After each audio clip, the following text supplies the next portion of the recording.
आप हैं बिहार संवाददाता के साथ और मैं हूं मनोज चतुर्वेदी।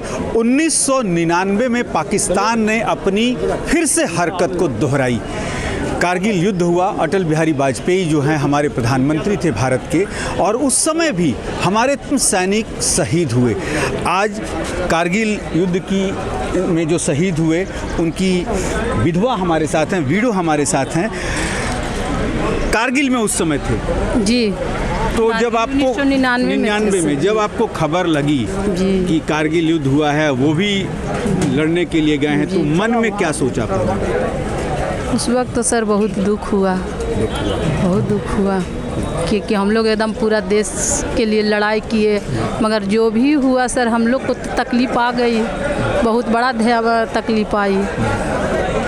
कैसे पता चला जब वो शहीद हुए, तो कैसे पता चला कि शहीद हुए? हम लोग को तो सर जिला में SDO साहब आई थी घर पर, तो हम लोग को पता चला कि वो तो शहीद हो गए। कहाँ की रहने वाली हैं? हम नालंदा जिला के हैं सर। कितने बच्चे थे उस समय आपके? मेरे बच्चे छोटे थे? दो बच्चे, आज करीब 24 साल हो गए जी। दो बच्चे किस उम्र के थे? मेरे 4 महीना का बच्चा था सर, एक 5 साल के थे और एक 4 साल के थी लड़की। बच्चों को फिर कैसे पालने में क्या कोई कठिनाई नहीं हुई सरकार की तरफ से? सर बहुत कठिनाई हुई सर, हम बहुत संघर्ष करते करते यहाँ तक सर पहुँचे, बहुत संघर्ष किया सर बच्चा लोग को पहुँचाने में। सरकार कहती है कि उस समय खूब मदद दिया गया, तो सरकार की मदद तो मिला सर, मगर आदमी का सहयोग तो दिक्कत होती है ना, पैसा तो। क्या क्या मदद मिली थी उस समय? सरकार से हम लोग को सर मुहैया कराया गया था, पैसा से भी मिला था।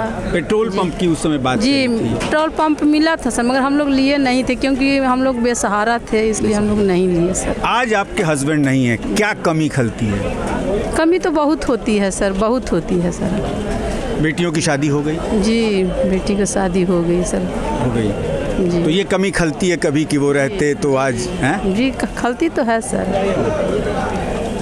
लेकिन अब आप अपने तरीके की महिलाओं को क्या संदेश देना चाहेंगी? ठीक है, आपके तो हस्बैंड शहीद हो गए, लेकिन बहुत से आज भी युवक हैं जो लड़ाई में जाते हैं, तो कभी आपसे वो कहते थे इस बात को कि उन लोगों की ज़िंदगी का कोई ठिकाना नहीं होता है? जी जी, कहते थे कि मेरे ज़िंदगी में मेरा सबसे पहला जो है अंग वो मेरा बंदूक है, और घर परिवार पीछे है।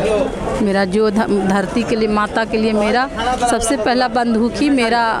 क्या नाम था उनका? शहीद हरदेव प्रसाद, जो अभी सम्राट चौधरी ने बोले मैंने घर गया था, उनके घर गए थे, तो वो मेरे घर सही में गए थे सर, वो गए थे मेरे घर। तो ये सम्मान जब आज मिला तो फ़क्र महसूस होता है कि आज वो नहीं भी हैं तो उनके नाम पे सम्मान तो मिल रहा है? जी, थोड़ा तो लगता है कि अब चलो, अब जो होना था वो तो हो ही गया। अब वो तो सरकार से तो कोई शिकायत नहीं उस समय? नहीं सर, शिकायत तो नहीं है, शिकायत नहीं है। गांव में हम लोग को बोले थे सर आदर्श गांव के लिए, वो अभी तक कुछ नहीं हुआ सर। मैंने एक ही शिकायत है कि आदर्श गांव अभी नहीं हुआ। जी नहीं सर। यही ना जी। और तो स्वर्गीय हरदेव सिंह की पत्नी है, नालंदा के रहने वाले थे, शहीद हुए थे।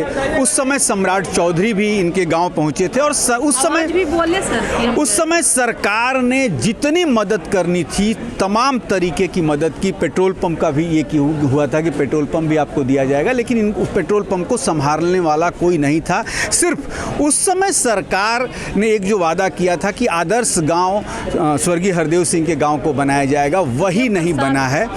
हरदेव प्रसाद के गांव को बनाया जाएगा, वो नहीं बनाया गया।